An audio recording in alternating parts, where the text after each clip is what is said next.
ಎಲ್ಲರಿಗೂ ನಮಸ್ಕಾರ ಸ್ನೇಹಿತರೆ. ಇಡೀ ಕರ್ನಾಟಕದ ಎಲ್ಲ ಗ್ರಾಮ ಪಂಚಾಯಿತಿ ವ್ಯಾಪ್ತಿಗೆ ಬರುವ ಹಳ್ಳಿಯ ಅಕ್ಕಪಕ್ಕದ ಸುತ್ತಮುತ್ತಲಿನ ಜಮೀನುಗಳಲ್ಲಿ ಹೊಸ ಫ್ಲಾಟ್ ನಿವೇಶನ ಅಥವಾ ಮನೆ ಕಟ್ಟಿಕೊಂಡಿದ್ದವರಿಗೆ ಈಗಾಗಲೇ ಗ್ರಾಮ ಪಂಚಾಯಿತಿ ವ್ಯಾಪ್ತಿಯಲ್ಲಿ ಅನಧಿಕೃತ ನಿರ್ಮಾಣ ಮಾಡಿಕೊಂಡಿದ್ರೆ ಬಿಖಾತಾ ಮಾಡಿಕೊಟ್ಟು ಅದರಿಂದ ತೆರಿಗೆ ವಸೂಲಾತಿ ಮಾಡಲು ರಾಜ್ಯ ಸರ್ಕಾರ ಮಹತ್ವದ ನಿರ್ಧಾರ ಕೈಗೊಂಡಿದೆ. ಅಂದರೆ ಇನ್ಮುಂದೆ ಗ್ರಾಮ ಪಂಚಾಯಿತಿ ವ್ಯಾಪ್ತಿಗೆ ಬರುವ ಬಿ ಖಾತಾಗೆ ಯೋಗ್ಯವಾಗಿರುವ ಕರ್ನಾಟಕ ರಾಜ್ಯದ ಎಲ್ಲ ಗ್ರಾಮ ಪಂಚಾಯಿತಿ ವ್ಯಾಪ್ತಿಯ ಮನೆ ಅಥವಾ ಫ್ಲಾಟ್ ಅಥವಾ ಎಲ್ಲ ಜಾಗಗಳಿಗೆ ಬಿ ಖಾತಾ ವ್ಯಾಪ್ತಿಗೆ ತಂದು ಏಕರೂಪದ ತೆರಿಗೆ ಮಹತ್ವದ ಕ್ರಮ ತೆಗೆದುಕೊಳ್ಳಲಾಗಿದೆ. ಕರ್ನಾಟಕ ರಾಜ್ಯದ ಕಂದಾಯ ಸಚಿವರಾದ ಕೃಷ್ಣ ಬೈರೇಗೌಡ ಅವರು ಈ ಬಗ್ಗೆ ಮಹತ್ವದ ಕ್ರಮಕ್ಕೆ ಮುಂದಾಗಿದ್ದು ಇಡೀ ರಾಜ್ಯದ ಎಲ್ಲ ಆಸ್ತಿಗಳ ಮಾಲೀಕರಿಗೆ ಭರ್ಜರಿ ಗುಡ್ ನ್ಯೂಸ್ ನೀಡಲಾಗಿದೆ. ಗ್ರಾಮ ಪಂಚಾಯಿತಿ ವ್ಯಾಪ್ತಿಗೆ ರಾಜ್ಯದ ಪ್ರತಿಯೊಂದು ಹಳ್ಳಿಗಳ ಊರಿನ ಅಥವಾ ಊರಿಗೆ ಅಂಟಿಕೊಂಡಿರುವ ಜಮೀನುಗಳಲ್ಲಿ ಯಾವುದೇ ರೀತಿಯ ಆಸ್ತಿಯನ್ನ ಹೊಂದಿದ್ರೆ ಬಿ ಖಾತಾಗಳಿಗೆ ಏಕರೂಪದ ತೆರಿಗೆ ಹೇರಲು ಮಹತ್ವದ ಕ್ರಮಕ್ಕೆ ರಾಜ್ಯ ಸರ್ಕಾರ ಈಗ ಮುಂದಾಗಿದೆ.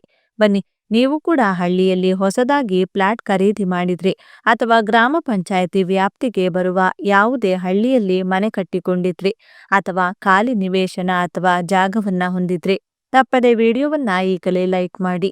ಆಸ್ತಿಯ ಮಾಲೀಕರಾಗಿದ್ರೆ ಈ ವಿಡಿಯೋವನ್ನ ಕೊನೆವರೆಗೂ ನೋಡಿ.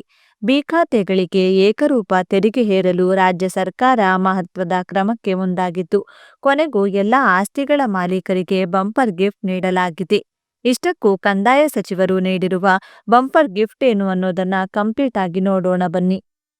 ರಾಜ್ಯ ಸರ್ಕಾರವು ಗ್ರಾಮ ಪಂಚಾಯಿತಿ ಬಿ ಖಾತಾ ಆಸ್ತಿಗೆ ತೆರಿಗೆ ವಿಧಿಸುವ ಹೊಸ ಕರಡು ನಿಯಮಗಳನ್ನು ಪ್ರಕಟಿಸಿದ್ದು, ಗ್ರಾಮ ಪಂಚಾಯಿತಿ ವ್ಯಾಪ್ತಿಗಳಲ್ಲಿ ತೆರಿಗೆ ವ್ಯಾಪ್ತಿಗೊಳಪಡದ ಆಸ್ತಿಗಳನ್ನು ಪತ್ತೆ ಮಾಡಿ ಅವುಗಳಿಂದಲೂ ತೆರಿಗೆ ಶುಲ್ಕ ವಸೂಲಿ ಮಾಡುವುದು ಹಾಗೂ ಎಲ್ಲ ಗ್ರಾಮ ಪಂಚಾಯಿತಿಗಳಲ್ಲೂ ಏಕರೂಪ ತೆರಿಗೆ ಶುಲ್ಕ ವಿಧಿಸಲಿದೆ.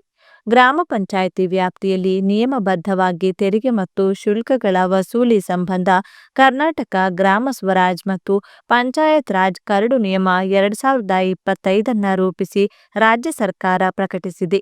ಕರಡು ನಿಯಮದ ಪ್ರಕಾರ ಗ್ರಾಮ ಪಂಚಾಯಿತಿ ವ್ಯಾಪ್ತಿಯಲ್ಲಿ ಕಟ್ಟಡ ನಿರ್ಮಾಣಕ್ಕೆ ಶುಲ್ಕ ವಿಧಿಸಿ ನಂತರ ಅನುಮತಿ ನೀಡುವಂತೆ ಸೂಚಿಸಲಾಗಿದೆ. ಅದರೊಂದಿಗೆ ಗ್ರಾಮ ಪಂಚಾಯಿತಿ ವ್ಯಾಪ್ತಿಯ ಪ್ರತಿ ವಸತಿಯೇತರ ಕಟ್ಟಡ, ವಾಣಿಜ್ಯ ಉದ್ದೇಶದ ಭೂಮಿ ಸೇರಿದಂತೆ ಇನ್ನಿತರ ಎಲ್ಲ ಆಸ್ತಿಗಳಿಗೆ ಆಸ್ತಿ ಗುರುತಿನ ಸಂಖ್ಯೆ ನೀಡಿ ನೋಂದಣಿ ಮಾಡುವಂತೆಯೂ ಗ್ರಾಮ ಪಂಚಾಯಿತಿ ಅಧಿಕಾರಿಗಳಿಗೆ ನಿರ್ದೇಶಿಸಲಾಗಿದೆ. ವಸತಿ, ವಾಣಿಜ್ಯ ಕಟ್ಟಡಗಳು, ನಿವೇಶನ, ವಾಣಿಜ್ಯ ಉದ್ದೇಶದ ಭೂಮಿ, optical fibre cable, mobile tower ಸೇರಿದಂತೆ ಇನ್ನಿತರ ಆಸ್ತಿಗಳಿಗೆ ಪ್ರತ್ಯೇಕ ತೆರಿಗೆ ಮತ್ತು ಶುಲ್ಕಗಳನ್ನು ನಿಗದಿ ಮಾಡಲಾಗಿದೆ. ನೂತನ ಕರಡು ನಿಯಮಕ್ಕೆ ಆಕ್ಷೇಪಣೆ ಸಲ್ಲಿಸಲು 15 ದಿನಗಳ ಕಾಲಾವಕಾಶ ನೀಡಲಾಗಿದ್ದು, ಅದಾದ ನಂತರ ಆಕ್ಷೇಪಣೆಗಳನ್ನು ಗಮನಿಸಿ ನಿಯಮದಲ್ಲಿ ಬದಲಾವಣೆ ತಂದು ಅಂತಿಮ ನಿಯಮ ಅಧಿಸೂಚನೆ ಪ್ರಕಟಿಸಲಾಗುವುದು ಎಂದು ರಾಜ್ಯ ಸರ್ಕಾರ ತಿಳಿಸಿದೆ.